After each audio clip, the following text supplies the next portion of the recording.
మీకు తెలుసా? కర్ణుడి అతిపెద్ద శత్రువు పాండవులు కాదు, తన రథం మీద ఉన్నవాడే. వెన్నుపోటు ఇచ్చే గాయం ఎప్పుడూ మనవాళ్ళ నుండే వస్తుంది. కురుక్షేత్ర రణరంగంలో కర్ణుడు కాలాగ్నిలా గర్జిస్తున్నాడు. అతని ప్రతి బాణం ఒక ప్రళయం. కాని అతని సారథి శల్యుడు అప్పటికే పాండవులకు మాట ఇచ్చాడు. రథం కర్ణుడిది, కాని శల్యుడి సంకల్పం ధర్మరాజుది. కర్ణుడు బాణం సంధించినప్పుడల్లా శల్యుడు తన మాటలతో విషం చిమ్మేవాడు. కర్ణ, నీ గురి తప్పింది. అర్జునుడు నీకంటే గొప్పవాడు. కర్ణుడు రథాన్ని కుడి వైపుకు తిప్పు అని అరిచేవాడు. కాని శల్యుడు కావాలనే ఆలస్యం చేసేవాడు. ప్రతి అడుగులో ఒక కుట్ర ఉంది. మెల్లమెల్లగా కర్ణుడి ఆత్మవిశ్వాసం సడలడం మొదలైంది.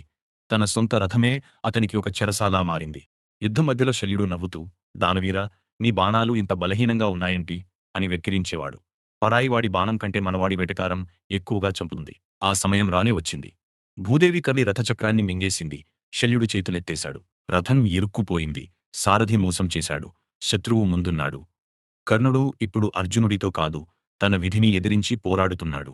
ఒక మహావీరుడి చేతులు వణకడం మొదలయ్యాయి. ఇది శాపమా, లేక శల్యుడు చిమ్మిన విషపు మాటల ప్రభావమా? అతను ఓడిపోయాడు. ఎందుకంటే అతని ఆసరానే అతనికి అతిపెద్ద బలహీనతగా మారింది.